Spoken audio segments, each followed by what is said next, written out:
कालांतराने काही दिवसांनी ते आमच्याकडे येऊ शकतात. तू नितीश कुमार आणि चंद्रबाबू नायडूंची चिंता करायची सोड.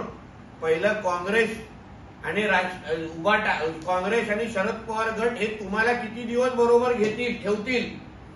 कारण का आता उबाटा हे काँग्रेसची टेस्ट ट्यूब बेबी झालेली आहे.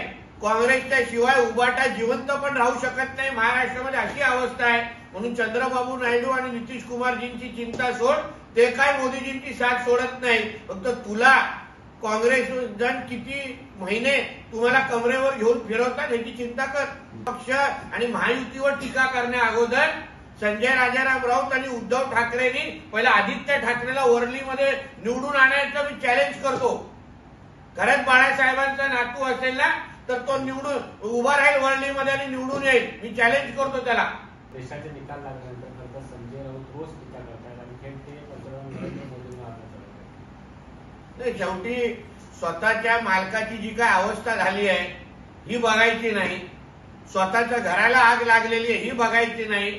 उद्धव ठाकरेच्या मुंबईतल्या खासदारांना मराठी माणसाचं आणि खासियत कोकणातल्या माणसाचे मतदान मिळालं नाही. हे मी तुम्हाला खात्रीलायक आणि विश्वासाने सांगतो. मुस्लिम बाहुल मतदारसंघ सोडले असते तर उद्धव ठाकरेचे सगळे खासदार आपटले असते. मुंबईतला राहणारा कोकणातला मतदार हा त्यांच्या मूळ गावात जाऊन बसलेला, कारण त्याला उद्धव ठाकरेला मतदान करायचं नव्हतं. त्यांचे सगळे रत्नागिरी, सिंधुदुर्ग आणि कोकणामध्ये होते. म्हणून पहिलं स्वतः परीक्षेमध्ये जे तुम्ही नापास झालेले आहेत त्याचं आत्मचिंतन करा, त्याची चिंता करा. कारण का काँग्रेसने ज्या दिवशी डोक्यावरून हात काढून घेतला, तुम्ही अगर टिपू सुलतान आणि औरंगजेबाचं अगर नाव घेतलं नाही यापुढे तर तुमची काय अवस्था होईल याबद्दल तुम्ही फक्त विचार करा. म्हणून भारतीय जनता पक्ष आणि आमच्या नेतृत्वावर, आमच्या देवेंद्रजींवर टीका करण्या अगोदर तुझ्या आणि तुझ्या मालकाच्या आता अधिकृत धर्मांतर करण्याची वेळ आलेली आहे. चिंता करून त्याच्याबद्दल काळजी घे. डी ब्लॉक असो किंवा महाविकास आघाडीचे सगळ्याच नेते मंडळींनी ओरड घातली, अपप्रचार केला की संविधान धोक्यामध्ये आहे, भीती बसवली. पण आजच सकाळी वाचण्यात आलेलं आहे उबाटाचे खासदार संजय जाधवजींनी आपल्या मनाने स्वीकारलेलं आहे की मला मराठा आणि दलित मतांपेक्षा मुस्लिम मतांमुळे आम्ही निवडून आलेलो आहे. मला प्रश्न असा उबाटाच्या प्रमुखांना विचारायचा आहे की तुम्ही संविधान वाचवण्यासाठी तुम्ही लढलात की देशामध्ये आणि महाराष्ट्रामध्ये शरिया कायदा लागू करण्यासाठी लढलात? कारण का तुमच्या खासदारांची अगर अशी भूमिका असेल की त्यांना मराठा समाज आणि दलित समाजाची मदत नको असतील, त्यांचं महत्व त्यांना कमी करायचं असेल तर नेमकं संविधान वाचवण्याची जी ओरड तुम्ही लोकांनी केली ती कशासाठी केली? ओरड घालायची संविधान वाचवण्याची, आणि खरा हेतू आणि खरा अजेंडा हे शरिया कायदा लागू करणं हा तुमचा होता का? ह्याचा प्रश्न उद्धव ठाकरेंनी ह्या निमित्ताने आम्हाला द्या.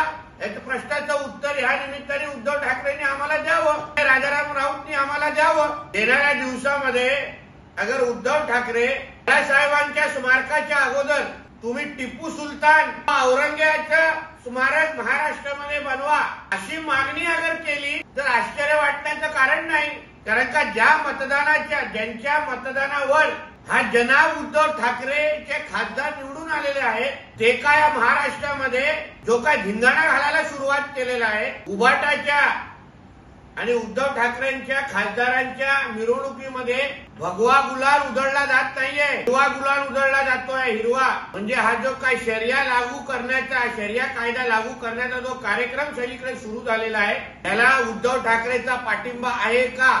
93च्या दंगलीनंतर मुंबईतल्या हिंदू हृदय सम्राट बाळासाहेबांनी वाचवलं.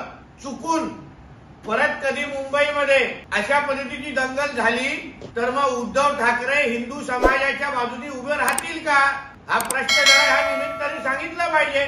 कारण का आज सकाळी मोठा संजय राजाराम राऊत मुस्लिम समाज कसे ह्या देशाचे भाग आहेत त्यांची बाजू का घेतली पाहिजे याची तावातावानी समर्थन करत होते.